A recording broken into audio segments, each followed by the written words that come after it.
క్రీస్తునాథునియందు ప్రియమైనటువంటి సహోదరి సహోదరులారా, మనము పాస్కా కాలపు 4వ ఆదివారంలో ప్రవేశించి ఉన్నాము.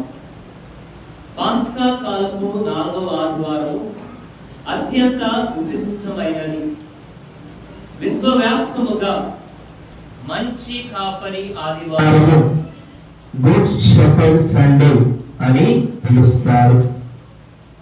ఈ దినము మనము ఆలకించిన దివ్య గ్రంథ పఠనములు, మరి ముఖ్యముగా యోహాను సువార్త 10వ అధ్యాయము క్రీస్తు ప్రభువుకి మరియు ఆయన విశ్వాసులకి మధ్య ఉన్న నిగూఢమైన వ్యక్తిగతమైన త్యాగపూరితమైన అనుబంధాన్ని తెలియజేస్తూ ఉన్నవి.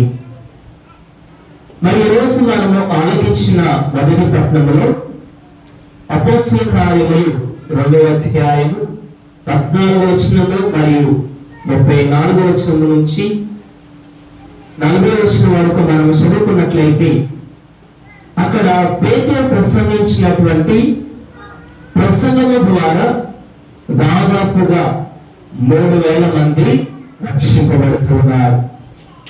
ఇది చరిత్రలోని అతి అద్భుతమైనటువంటి ప్రసంగము. ఒకే ఒక ప్రసంగము ద్వారా 3000 మంది హృదయ పరివర్తన పొంది జ్ఞానస్నానం పొందారు అంటే ఇది మనకు సాధ్యపడినటువంటి విషయం.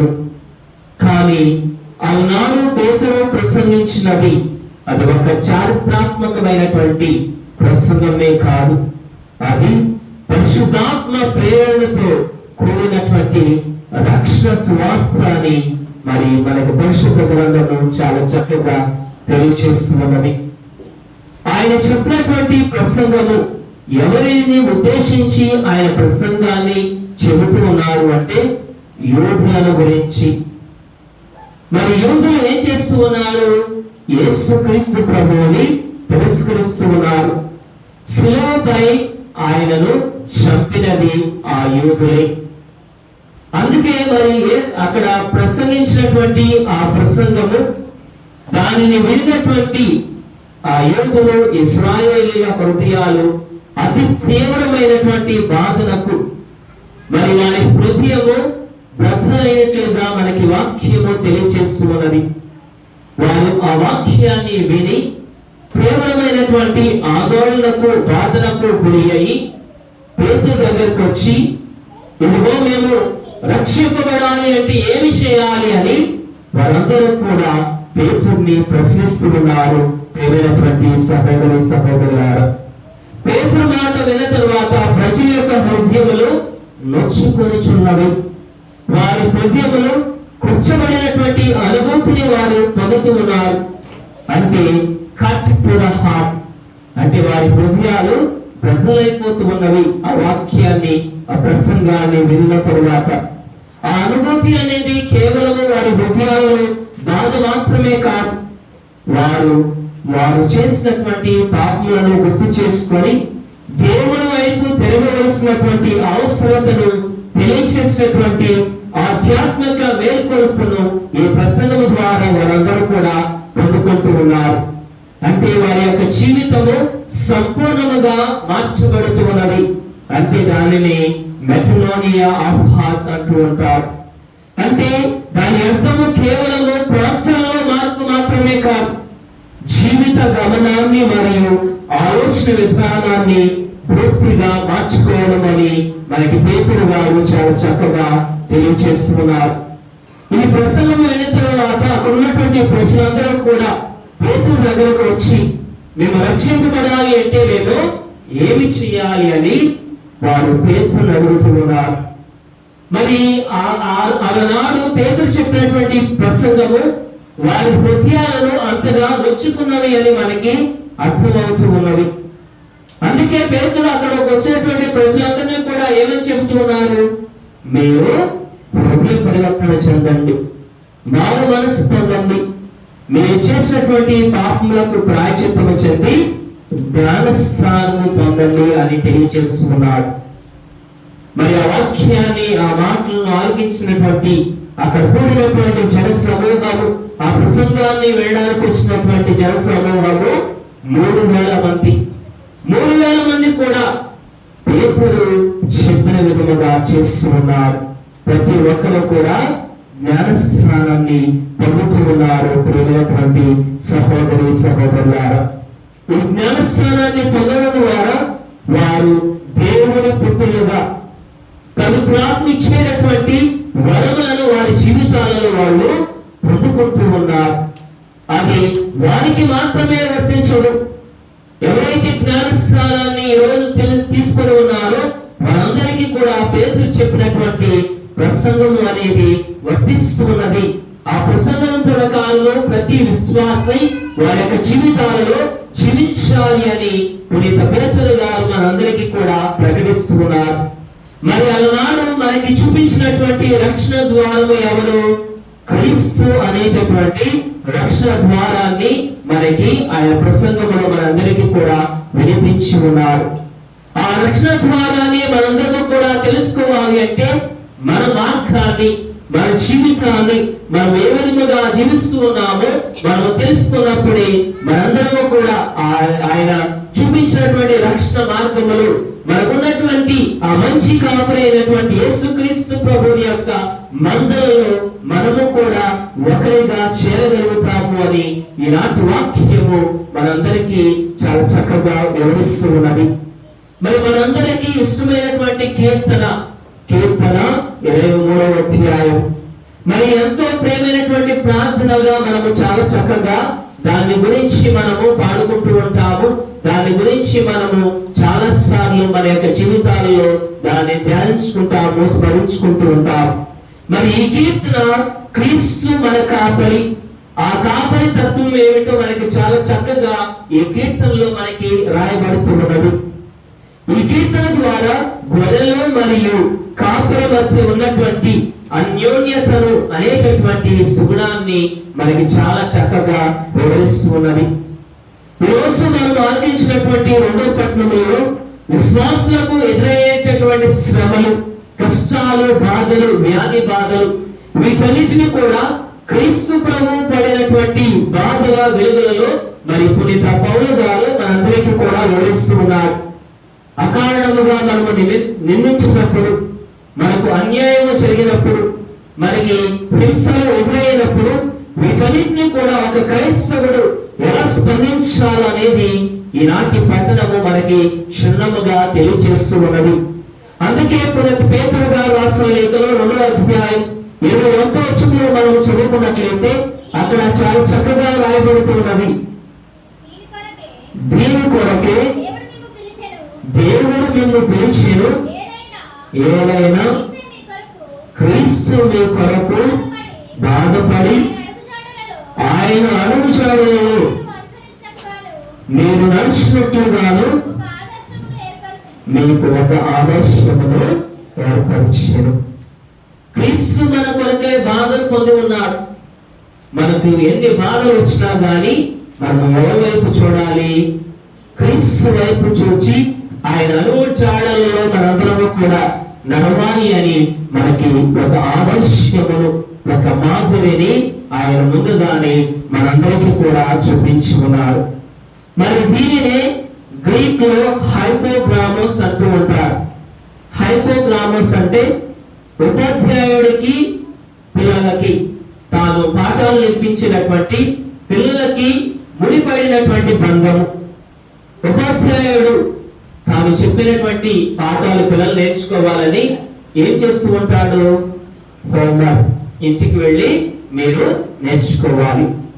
లేకపోతే చిన్న వయసులో వారికి, చిన్నపిల్లలకి గుండ్రంగా వాళ్ళ రైటింగ్, వ్రాత రాయాలి అని కాపీ బుక్ వాళ్ళకి కొనిస్తూ ఉంటాం. ఈ కాపీ బుక్ లో ఏమేమి రాయబడి, మొట్టమొదటిగా ఒక పదము, ఒక వాక్యము సరళముగా రాయబడుతూ ఉంటూ ఉన్నది.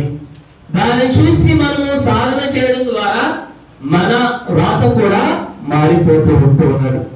మరి ఎంతమంది హ్యాండ్ రైటింగ్ ఈ యొక్క కాపీ పుస్తకాలు రాస్తున్నటువంటి వారు ఎంతమంది ఉన్నారు ఇక్కడ? చాలా మంది.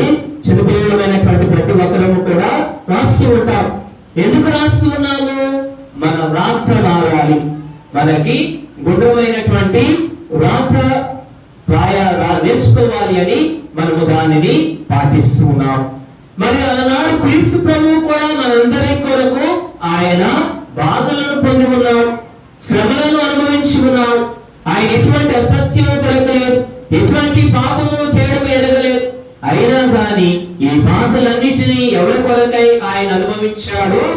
మన కొరకై అనుభవించి, క్రైస్తవులైనటువంటి మనకి ఎన్ని కష్టాలు ఇబ్బందులు ఎదురైనా కానీ ఆ క్రీస్తు ప్రభువుని మనము చూసినప్పుడు మనకి ఓదార్పు అనేది ఉన్నది అని క్రీస్తు ప్రభువు మనందరికీ కూడా ఈనాటి వాక్యము ద్వారా పేతురు గారు క్రీస్తు ప్రభువు నుండి మనము మన కష్టాల్లో ఉన్నప్పుడు మనము ఏ విధముగా ఉండాలి అనేది మనకి చాలా చక్కగా నేర్పిస్తూ ఉన్నాడు. ప్రియమైనటువంటి సహోదరులారా, 1 పేతురు రాసిన లేఖ 2వ అధ్యాయము 22వ వచనం ఒకసారి చదువుకుందాం. ఆయన ఎట్టి పాపములను చేయలేదు, ఆయన నోటి వెంట ఎన్నడూను ఎట్టి అసత్యము వెలువడలేదు. కానీ శపింపబడినప్పుడు ఆయన తిరిగి శపింపలేదు. తాను కష్టపడుచున్నాడు, ఎవరిని బెదిరింపలేదు. న్యాయముగా తీర్పు తీర్చు దేవుని యందు తన నమ్మకమును ఉంచెను. తన నమ్మకమును ఉంచి తనను తాను అర్పించుకొనెను అని పరిశుద్ధ వాక్యము మనకు తెలియజేస్తున్నది.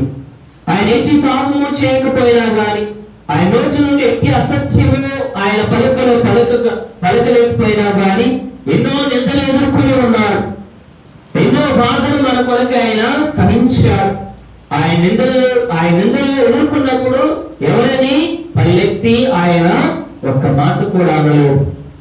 ఆయనను కొట్టినప్పుడు కూడా, పుచ్చినప్పుడు కూడా, నిందారోపణ మోపినప్పుడు కూడా ఎవరిని ఆయన బెదిరించలేదు. దానికి మొదలుగా ఆయన ఏం చేశాడు? యేసుక్రీస్తు ప్రభు ఏం చేశాడు? నీతిగా తీర్పు తీర్చు దేవునికి తనను తాను అర్పించుకున్నాడు. ప్రియమైనటువంటి సహోదరి సహోదరులారా, క్రీస్తు తన బాధల ద్వారా తమ జీవితంలో మనలను బాధలు వచ్చినప్పుడు ఎలా మలుచుకోవాలి అనేటటువంటి ఒక ఆదర్శమును క్రీస్తు ప్రభువు మనందరికీ కూడా చూపిస్తూ ఉన్నారు. మరి మన జీవితాలలో కూడా ఎప్పుడో మనము పాపము చేసినా గాని, ఎటువంటి నిందలు మన యొక్క జీవితాల్లో ఎదురైనా గాని దేవుడు మన కొరకై తన ప్రాణమును త్యాగము చేశాడు అని మనము గుర్తు చేసుకోవాలి. అందుకే మనం వాక్యము చదువుకున్నట్లయితే ఆయన మన పాపములకై తన భుజములపై ఉంచుకొని సిలువ మ్రానిని మోసెను. ఆయన పొందినటువంటి గాయముల చేత మీరు స్వస్థత పొందిరి. మేము ఒకప్పుడు దారి తప్పిపోయినటువంటి గొర్రెల వలె ఉన్నాము. మనము ఇప్పుడు మన ఆత్మల కాపరి మరియు సంరక్షకుడైన క్రీస్తు వద్దకు మనము తిరిగి వచ్చాము జ్ఞానస్నానం ద్వారా అని పేతురు గారు మనందరికీ కూడా చాలా చక్కటి వాక్యాన్ని తెలియజేస్తున్నారు. మరి ఈ రోజు మనం ఆలకించినటువంటి యోహాను సువార్త 10వ అధ్యాయములో మధురమైనటువంటి రూపకములు కలిగి ఉన్నవి. క్రీస్తు ఇక్కడ కేవలము ఒక నాయకుడు మాత్రమే కాదు, తన విశ్వాసులకు రక్షణ ఇచ్చేటటువంటి ఏకైక మార్గము క్రీస్తు ప్రభువు అని ఈనాటి వాక్యము మనకి చాలా చక్కగా తెలియజేస్తున్నది. అందుకే మొట్టమొదటిగా మనం ఈ వాక్యాన్ని మనం ఒకసారి పరిశీలించినట్లయితే ఈ వాక్యము ఏమని రాయబడుతున్నది? ద్వారమున ప్రవేశించువాడు గొర్రెల కాపరి. ఒకసారి మనము యోహాను సువార్త 10వ అధ్యాయము 2వ వచనం ఒకసారి చదువుకుందాం. ద్వారమున ప్రవేశించువాడు గొర్రెల కాపరి. ఇక్కడ నిజమైనటువంటి కాపరి ఎవరు? నిజముగా అక్కడ ఉన్నటువంటి ద్వారము దగ్గర తన గొర్రెల కొరకు కావలి ఉండేటటువంటి వాడే నిజమైనటువంటి కాపరి. ఈ వాక్యము అలనాడు ఇశ్రాయేలు ప్రజలను ఉద్దేశించి చెప్పబడుతున్నది. ఇశ్రాయేలు ప్రజలు ఎవరు? వృత్తిరీత్యా వాళ్ళు గొర్రెల కాపరులు. వారు ఎక్కువగా వారి వృత్తిరీత్యా వాళ్ళు గొర్రెలను మేపుచూ ఉండేటటువంటి వారు, గొర్రెలను కాచుకుంటూ ఉండేటటువంటి వారు. మరి సర్వసాధారణంగా వీరి జీవిత శైలి, వీరు ఎక్కువగా వారి జీవితాన్ని ఎక్కడ గడుపుతూ ఉండేటటువంటి వారు? పొలాల్లో వారి జీవితాలను గడుపుతూ ఉండేటటువంటి వారు. ఎందుకు? గొర్రెలకు మేత, అలాగే ఆ గొర్రెలకు పచ్చిక బయళ్లను వారు తీసుకువెళ్ళడానికి పొలాల్లోనే ఎక్కువ సమయాన్ని గడుపుతూ ఉండేటటువంటి వారు. మరి రాత్రి అయినా కానీ గొర్రెలను కాపాడుకోవడానికి వారి ఇంటికి చేరలేనటువంటి సమయంలో ఈ గొర్రెల కాపరులు ఏం చేస్తున్నటువంటి వారు? ఆ పొలాల్లోనే ఈ గొర్రెలకు ఒక కంచె కట్టి వాటిని కాపాడుకోవడానికి ఆ కాపరి ఆ ద్వారం దగ్గరే పడుకొని ఉండేటటువంటి వారు. మరి ఇశ్రాయేలు ప్రజలకి ఆ ప్రాంతానికి రావడానికి 2 మార్గాలు ఉండేవి ఆ నగరంలో ప్రవేశించడానికి. ఒకటి ముఖద్వారం ద్వారా వారు ఆ గ్రామంలోనికి ప్రవేశించేటటువంటి వారు. రెండవది, ఈ గొర్రెలను ఎవరైనా దొంగలు వచ్చి తీసుకువెళ్ళాలంటే వారు ఏ ద్వారం గుండా వెళ్ళాలి? ఈ గొర్రెలు ఉంచినటువంటి ఆ కాపరి ఎక్కడైతే పడుకున్నాడో ఆ కాపరిని దాటి ఈ దొంగవాడు వచ్చి ఆ గొర్రెలను తీసుకుని వెళ్ళాలి. అందుకే తాత్కాలికముగా గొర్రెల కాపరి ఏ ద్వారం అయితే పెట్టుకుని ఉన్నాడో ఆ తాత్కాలికమైనటువంటి ద్వారము దగ్గర ఈ కాపరి పడుకుంటూ ఉండేటటువంటి వాడు. దొంగవాడు గాని, దోపిడీదాడు గాని, హత్య చేసేటటువంటి వాడు గాని వచ్చినప్పుడు ఏం చేసేవాడు? ఈ గొర్రెల కాపరి వెంటనే లేచి తన గొర్రెలను రక్షించడానికి తన ప్రాణాన్నైనా గాని అర్పించేటటువంటి వాడు. అందుకే మంచి కాపరి అంటే ఎవరు? మనకి నాటి వాక్యము చాలా చక్కగా రాయబడుతున్నది. యోహాను సువార్త 10వ అధ్యాయము 11వ వచనం ఒకసారి చదువుకుందాం.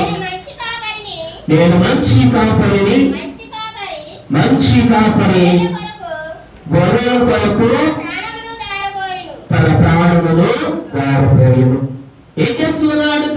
తన మందను కాపాడుకోవడానికి, తన ప్రాణాన్ని అర్పించడానికి మంచి కాపరి సిద్ధముగా ఉంటారు అని మొట్టమొదటిగా మనకి రాయబడుతున్నది.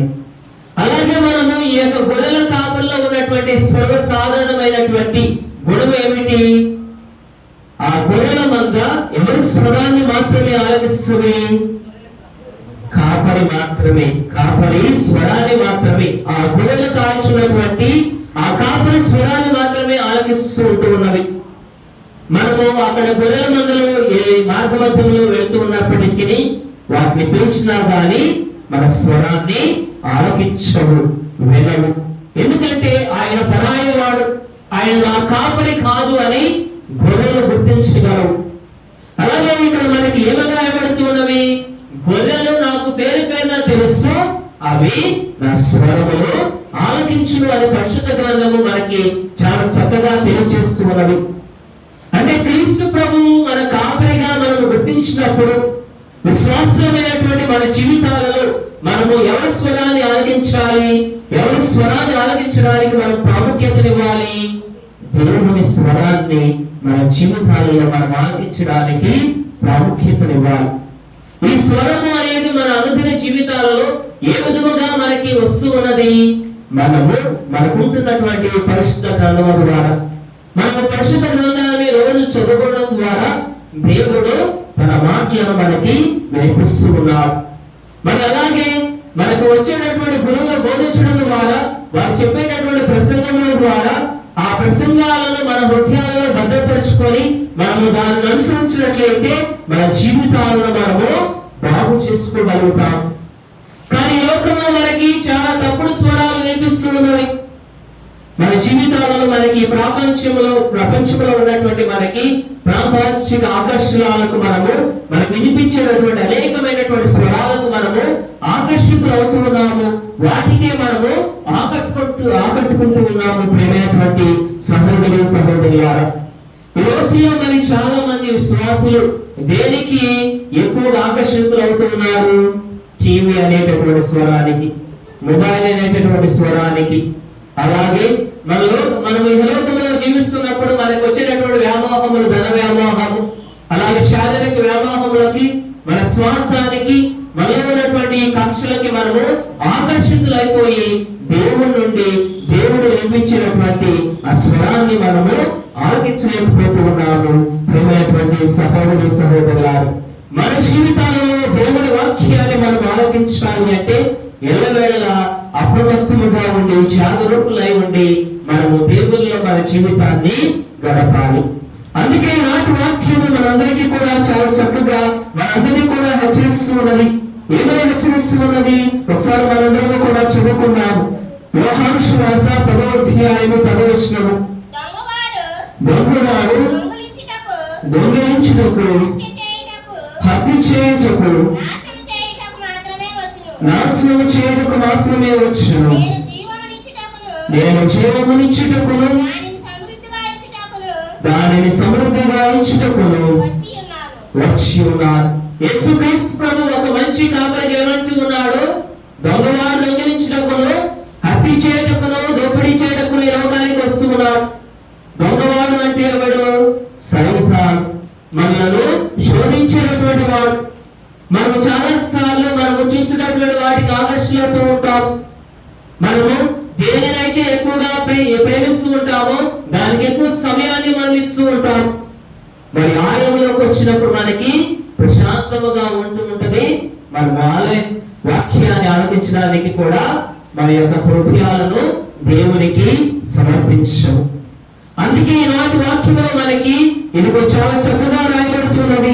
ఏమని రాయబడుతున్నది? నేను జీవమునిచ్చుటకును దానిని సమృద్ధిగా ఇచ్చుటకు నేను ఈ లోకానికి వచ్చి ఉన్నాను.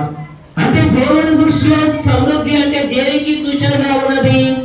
ఈ సమృద్ధి అనేది ఈ లోకంలో ఉన్నటువంటి కీర్తి ప్రతిష్టలకు, సిరి సంపదలకు, మనకున్నటువంటి హోదా అంతస్తులకి అది సూచనగా లేదు. కానీ దేవుడు ఇచ్చేటటువంటి ఆధ్యాత్మిక పరిపూర్ణతకు, దేవుడు మనకి ఇచ్చేటటువంటి నిత్య శాంతికి, అలాగే దేవుడితో మనకున్నటువంటి విడదీయనటువంటి బంధానికి అది సూచనగా ఉన్నది. ప్రియమైనటువంటి సహోదరి సహోదరులారా, అందుకే ఫ్రాన్సిస్ గారు ప్రతి గురువులను, ప్రతి కాపరిని ఏ విధముగా ఉండాలని తెలియజేస్తూ ఉన్నాడు. గురువుల వాసన తెలిసినటువంటి కాపరి నిజమైనటువంటి కాపరి అంటూ ఉన్నారు. అంటే a shepherd must know the smell of the sheep అని మనందరికీ కూడా ఆయన విశ్వవ్యాప్తముగా ప్రకటిస్తున్నారు. మంచి కాపరి గొర్రెలను ఆదరించడు, బెదిరించడు. ఆయన సాత్వికముగా మృదువైనటువంటి తన మాటలతో వారిని ఆకట్టుకుంటాడు అని చాలా చక్కగా మనకి ఫ్రాన్సిస్ గారు తన లేఖనాలలో మనందరికీ కూడా తెలియజేస్తున్నారు. మరి మనందరము కూడా దేవుని స్వరాలను వినాలి అంటే మనందరికీ కూడా అవసరమైనటువంటి విషయం ఏమిటి? ప్రార్థన ప్రతి ఒక్కరికి విశ్వాసమైనటువంటి మనందరికీ కూడా అవసరం. ఈ నిశ్శబ్దములో దేవుడు మనతో ఉంటూ ఉంటాడు. ఏకాంతముగా మనము గదిలో మన యొక్క తలుపులను మూసివేసి ప్రార్థించినప్పుడు మనము దేవునితో సంభాషిస్తున్నాం. దైవానుభూతిని మనము మన జీవితాలలో పొందగలుగుతాం. మరి మన జీవితాల విశ్వాసమైనటువంటి మన జీవితాలలో యేసుక్రీస్తు ప్రభు మనకి రక్షకుడు, ఆయన మనకి రక్షణ ద్వారము అని మనందరము కూడా విశ్వాసించాలి. క్రీస్తుని తెలుసుకునడం ద్వారా ఇదిగో నేను మంచి జీవితాన్ని జీవిస్తున్నాను అంటే సరిపోదు. మనందరము కూడా క్రీస్తుతో ఐక్యమై జీవించాలి. ఆయన ద్వారా మనందరికీ కూడా భద్రతను, ఆత్మతృప్తిని క్రీస్తు ప్రభు మనందరికీ కూడా దయచేస్తాడు.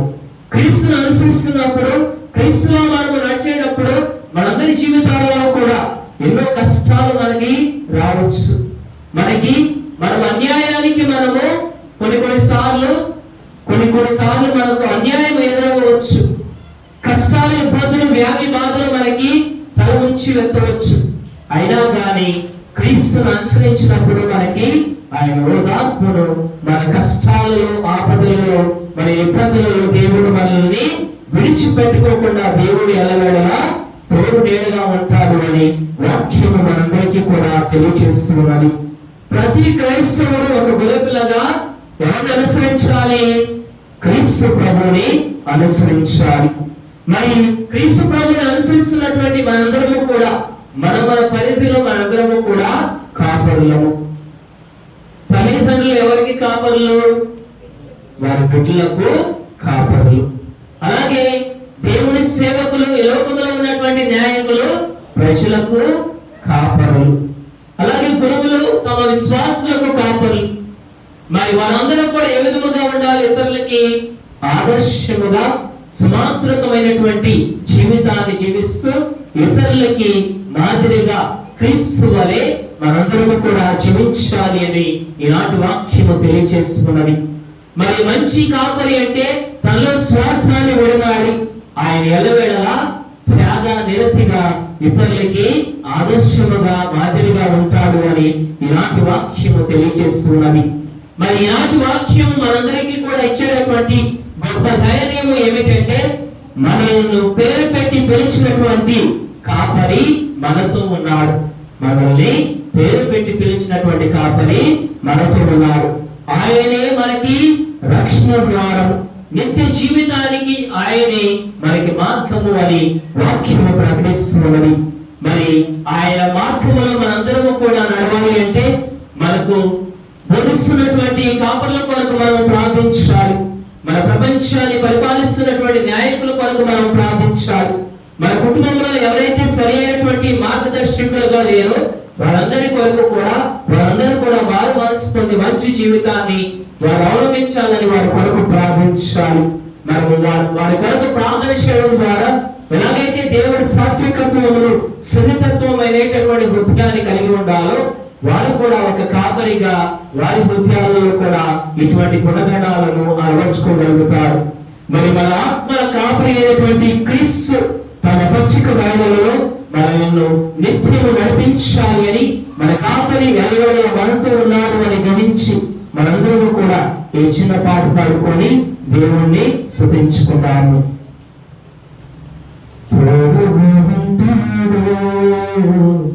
నిండగా ఉంటాడు, తోడుగా ఉంటాడు, నిండగా ఉంటాడు, నా కాపరి నాతో ఉంటాడు, తన ప్రేమతో లాలిస్తుంటాడు, నా కాపరి నాతో ఉంటాడు, తన ప్రేమతో లాలిస్తుంటాడు.